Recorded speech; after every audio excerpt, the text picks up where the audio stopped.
तो आज हम लोग पढ़ेंगे rules of debit and credit. काफ़ी बच्चे इसमें कंफ्यूज होते हैं कि कब किस चीज़ को कहाँ डेबिट करना है, कब किस चीज़ को कहाँ क्रेडिट करना है। तो रूल्स ऑफ डेबिट को समझने से पहले सबसे पहले हमको समझना होगा कि टाइप्स ऑफ अकाउंट्स हमारे कितने होते हैं।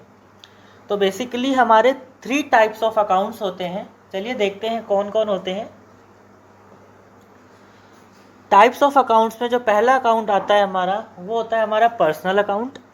पर्सनल अकाउंट में हमारा कोई नेचुरल पर्सन हो सकता है, कोई आर्टिफिशियल पर्सन हो सकता है, या फिर कोई रिप्रेजेंटेटिव पर्सन हो सकता है। सेकंड आता है हमारा रियल अकाउंट। रियल अकाउंट में हमारे टेंजिबल आइटम्स भी आते हैं और हमारे इनटेंजिबल आइटम्स भी आते हैं। फिर आते हैं हमारे नॉमिनल अकाउंट्स। नॉमिनल अकाउंट में हमारा एक्सपेंसेस आता है और हमारे इनकम्स आते हैं और हमारी गेन्स आती हैं। तो जब भी हमें रूल ऑफ डेबिट और क्रेडिट समझना होगा तो उसमें ये 3 चीज़ें ही होती हैं हमारी, पर्सनल अकाउंट, रियल अकाउंट और नॉमिनल अकाउंट। अगर आपने इन तीनों को अच्छे से इनका कंसेप्ट समझ लिया तो फिर आगे जर्नल एंट्रीज बनाना और डेबिट क्रेडिट के रूल्स को समझना बहुत आसान हो जाता है। तो ये 3 हमारे अकाउंट्स थे रूल्स और डेबिट एंड क्रेडिट में। आगे देखते हैं। अब आता है हमारा पर्सनल अकाउंट। तो जो हमारा पर्सनल अकाउंट होता है उसमें हमारे आते हैं, हमने पीछे भी देखा था, नेचुरल पर्सन, आर्टिफिशियल पर्सन और रिप्रेजेंटेटिव पर्सन। तो नेचुरल पर्सन्स हमारे कौन होते हैं? तो नेचुरल पर्सन्स हमारे लिविंग थिंग्स हो सकते हैं और लिविंग थिंग्स ही होते हैं, जैसे कि राम हो गए, श्याम हो गए, प्रिया हो गए, प्रियंका हो गई। ये होते हैं हमारे नेचुरल पर्सन्स। सेकंड आते हैं हमारे पर्सनल अकाउंट में artificial person, persons created by law. Artificial persons हमारे वो लोग होते हैं जो कानून के द्वारा बनाए गए होते हैं, जैसे कि हमारी कंपनीज हो गई, फर्म्स हो गए, ये सब। अब आते हैं हमारे रिप्रेजेंटेटिव पर्सन। रिप्रेजेंटेटिव पर्सन्स कौन होते हैं? Not a person but treated as personal account. यह एक पर्सन तो नहीं होता, पर इसे हम पर्सनल अकाउंट की तरह ही ट्रीट करते हैं। अगर हम इनके एग्जाम्पल देखते हैं तो होती हैं हमारी लाइबिलिटीज़, हमारी कैपिटल अकाउंट्स और ड्राइंग्स अकाउंट। ड्राइंग्स हमारा वो होता है जो अमाउंट कंपनी का ओनर अपने पर्सनल यूज़ के लिए कंपनी से निकालता है। अब वो अमाउंट में हमारा कैश भी हो सकता है या फिर स्टॉक से हमारा कोई गुड्स भी हो सकता है। आगे की तरफ बढ़ते हैं। अब आता है पर्सनल अकाउंट का गोल्डन रूल।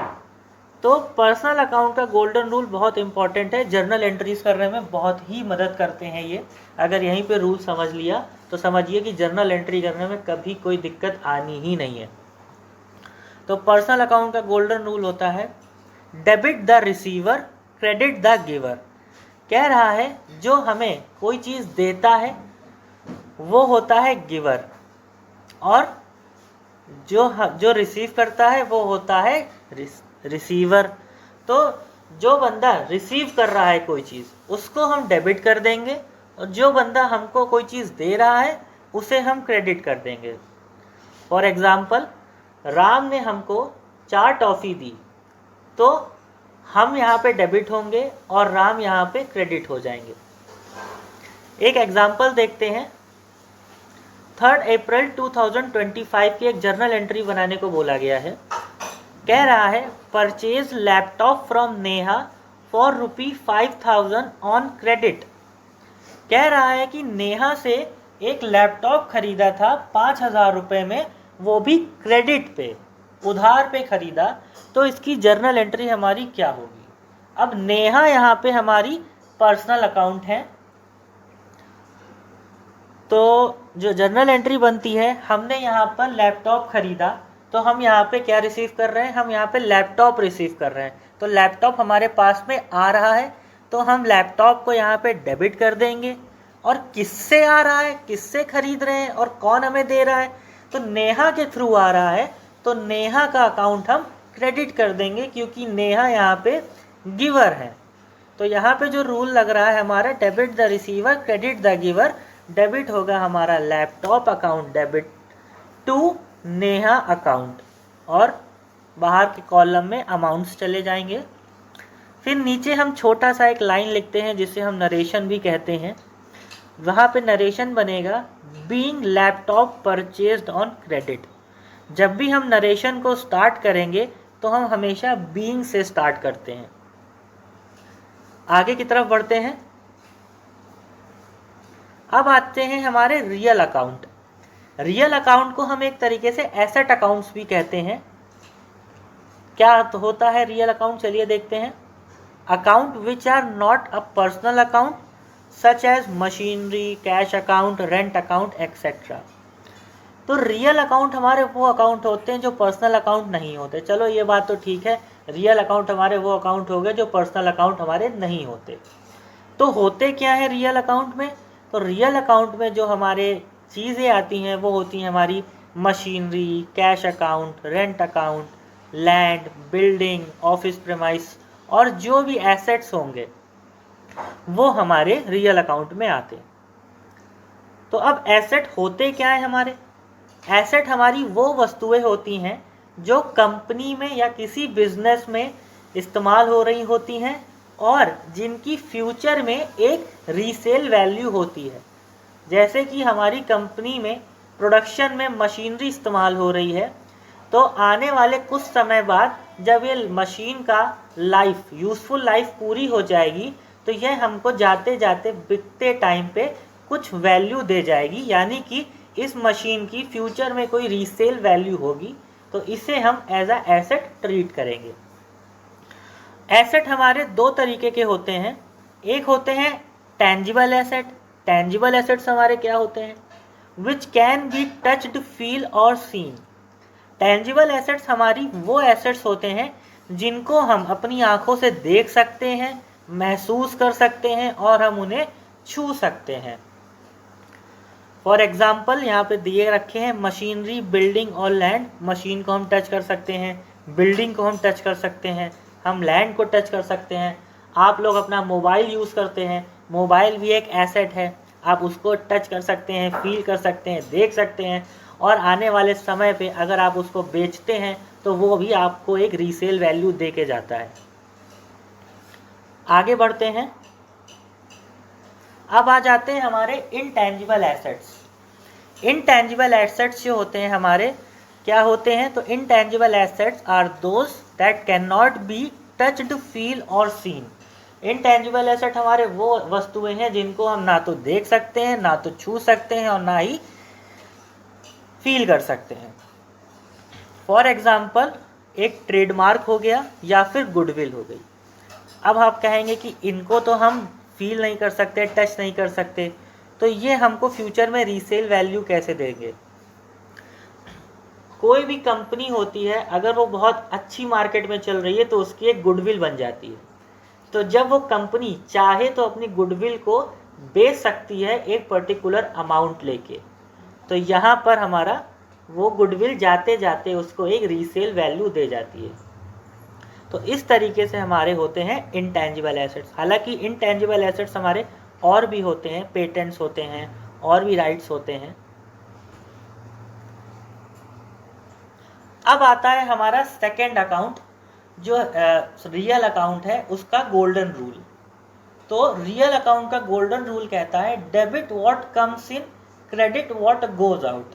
डेबिट कर दो जो हमारे पास में आया, क्रेडिट कर दो जो हमारे पास से चला गया। इसको एक एग्जांपल से देखते हैं। 3 अप्रैल 2025 को purchase a furniture of ₹10,000 in cash. Example में कह रहा है कि 3 अप्रैल 2025 को हमने एक फर्नीचर खरीदा था जिसकी कीमत थी 10,000 और हमने उसको कैश में खरीदा था।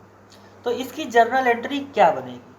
अब देखते हैं कि हमने क्या खरीदा, फर्नीचर खरीदा, हमारे पास में क्या आया, व्हाट कम्स इन, हमारे पास में फर्नीचर आया, तो हम यहाँ पे फर्नीचर को डेबिट कर देंगे। हमारे पास से क्या गया, हमारे पास से कैश चला गया क्योंकि हमने उसको 10,000 रुपये दे के खरीदा था। तो व्हाट गोज आउट, यहाँ पे हमारे पास से फर्नीचर आया पर हमारे पास से कैश चला गया। तो इसकी जो एंट्री बनेगी जो हमारे पास आया उसको डेबिट किया, फर्नीचर अकाउंट डेबिट, जो हमारे पास से चला गया उसको क्रेडिट किया टू कैश अकाउंट। तो जर्नल एंट्री यहाँ पे जो पास होगी वो होगी furniture account debited to cash account, और अमाउंट कॉलम में 10,000 रुपीज़ डाल देंगे। इसमें भी एक नीचे छोटा सा नरेशन ऐड करते हैं हम, जिसको हम बीइंग से स्टार्ट करते हैं। तो being furniture purchased on cash, bracket close. अच्छा, इसको हम एक एग्जांपल से और देखते हैं। Paid cash to Neha ₹4,000। कह रहे हैं कि नेहा को इन्होंने कैश पे किया जो 4,000 रुपये था। तो अब इसकी क्या जर्नल एंट्री बनेगी? Neha account debit to cash account. Neha को यहाँ पे हमने इसलिए डेबिट किया है क्योंकि नेहा के पास में क्या आ रहा है? नेहा के पास में कैश आ रहा है, और कैश यहाँ पे एक रियल अकाउंट है, एक एसेट है। तो नेहा यहाँ पे कैश रिसीव करी, तो Neha account debited to cash account. Neha को आप लोग बोलेंगे ये तो पर्सनल अकाउंट है, इसको हमने डेबिट क्यों किया? तो इसको हमने इसीलिए डेबिट किया क्योंकि नेहा के पास में एसेट चला गया, नेहा ने एक एसेट रिसीव किया, तो कैश जो है हमारा एसेट में आ रहा है, इसलिए हमने यहाँ पे इसको रियल अकाउंट में काउंट किया है। तो नेहा टू कैश, सिंपल इसकी जर्नल एंट्री बन जाएगी और 4,000 रुपये अमाउंट कॉलम में चले जाएंगे। अब आता है हमारा नॉमिनल अकाउंट। नॉमिनल अकाउंट्स क्या होते हैं हमारे? Account that is related to the expenses, losses, gain and revenue या फिर एक्सेट्रा। नॉमिनल अकाउंट्स हमारे वो अकाउंट होते हैं जो बेसिकली रिलेटेड होते हैं हमारे खर्चों से, हमारे नुकसान से, हमारे गेन्स से और हमारे रेवेन्यू से। नॉमिनल अकाउंट का रूल कहता है debit the expenses, credit the incomes and gains. मतलब जो भी हमारे खर्चे हो रहे हैं हम उनको अपनी बुक्स में डेबिट कर देंगे, और जो भी हमारी इनकम्स हो रही हैं उनको हम अपनी बुक्स में क्रेडिट कर देंगे। एक एग्जांपल से समझते हैं। 4 अप्रैल 2025 सैलरी पेड 20,000 इन कैश। 4 अप्रैल 2025 को 20,000 रुपये की सैलरी पे करी गई कैश में। तो इसकी जो जनरल एंट्री पास होगी, तो सबसे पहले देखते हैं कि सैलरी हमारे लिए क्या है। सैलरी यहाँ पे हमारे लिए एक एक्सपेंस है, क्योंकि अगर हम कोई बिजनेस कर रहे हैं, हमारे यहाँ पे जो वर्कर्स काम कर रहे हैं, हमको उनको पैसा पे करना है, तो यह हमारे लिए एक्सपेंस है। पर ये हमारे जो एम्प्लॉयज़ हैं उनके लिए उनकी इनकम है। चलिए देखते हैं इसकी जनरल एंट्री क्या पास हो रही है। डेबिट करने हैं एक्सपेंसेस, क्रेडिट करनी है हमारी इनकम्स। तो salary account debited to cash account, salary to cash. यहाँ पे कैश को क्यों क्रेडिट करा? कैश को हमने यहाँ पे इसलिए क्रेडिट किया क्योंकि हमने जो वर्कर्स को दिया वो हमारा कैश था, हमारे पास से सैलरी का पैसा गया, तो salary account debited to cash account. एक अगला एग्जांपल देखते हैं। Commission receive 2,000 for cash on dated 25 of. तो एक और जनरल एंट्री देखते हैं नॉमिनल अकाउंट की।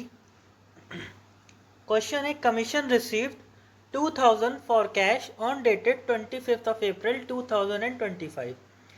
कह रहा है कि 25 अप्रैल 2025 को 2,000 रुपये की कमीशन रिसीव करी, तो इसकी जनरल एंट्री पास करो। तो कमीशन रिसीव, नॉमिनल अकाउंट का रूल कहता है debit the expenses and losses, credit the incomes and gains. तो कमीशन रिसीव हो रही है, तो कमीशन हम कैश में रिसीव कर रहे हैं, तो मेरे पास में क्या आ रहा है? कैश आ रहा है। तो हम कैश को डेबिट कर देंगे, cash account debit to commission receive, क्योंकि कमीशन रिसीव हमारी इनकम है, इसलिए हम इसको क्रेडिट कर देंगे। तो cash account debited to commission account, ये हो जाएगी हमारी। तो एक बार जल्दी से रिवाइज कर लेते हैं पूरा। तो हमारे जो गोल्डन रूल्स होते हैं उसमें हमारे 3 टाइप्स ऑफ अकाउंट्स होते हैं। एक होता है हमारा पर्सनल अकाउंट, एक होता है हमारा रियल अकाउंट, एक होता है हमारा नॉमिनल अकाउंट। पर्सनल अकाउंट हमारे वो अकाउंट होते हैं जिसमें हमारा कोई एक नेचुरल पर्सन आता है, राम, श्याम, नेहा, मोहन, कोई भी हो सकता है जो लिविंग थिंग है। फिर आते हैं हमारे आर्टिफिशियल पर्सन। आर्टिफिशियल पर्सन हमारे वो होते हैं जो लिविंग थिंग नहीं होते और जो कानून के द्वारा बनाए जाते हैं, मतलब legally created by law, for example companies, firms etcetera. फिर आते हैं हमारे रिप्रेजेंटेटिव पर्सन्स। रिप्रेजेंटेटिव पर्सन्स हमारे पर्सनल अकाउंट में इनको हम एज अ कैपिटल ट्रीट करते हैं। जैसे हमारा एग्जाम्पल कैपिटल हो गया, ड्राइंग्स हो गई। अब आते हैं सेकंड हमारे रियल अकाउंट। रियल अकाउंट में हमारे दो टाइप्स ऑफ अकाउंट्स होते हैं, टेंजिबल अकाउंट्स और इनटेंजिबल अकाउंट्स। टेंजिबल अकाउंट्स जिनको हम फील कर सकते हैं, टच कर सकते हैं, छू सकते हैं। इनटेंजिबल अकाउंट हमारे वो अकाउंट्स होते हैं जिनको हम टच, फील और सी नहीं कर सकते। टेंजिबल अकाउंट हमारा लैंड, मशीनरी, बिल्डिंग, प्लांट्स होते हैं। इनटेंजिबल अकाउंट्स हमारे ट्रेडमार्क, पेटेंट्स, राइट्स होते हैं। अब आते हैं हम नॉमिनल अकाउंट में। तो नॉमिनल अकाउंट हमारे जैसे कि एक्सपेंसेस होते हैं, इनकम्स होते हैं। अब आते हैं हम अगर इनके रूल्स पे, तो गोल्डन रूल हमारा पर्सनल अकाउंट का कहता है debit the receiver, credit the giver. Debit कर दो रिसीव करने वाले को, क्रेडिट कर दो देने वाले को। फिर आता है हमारा रियल अकाउंट। रियल अकाउंट कहता है debit what comes in, credit what goes out.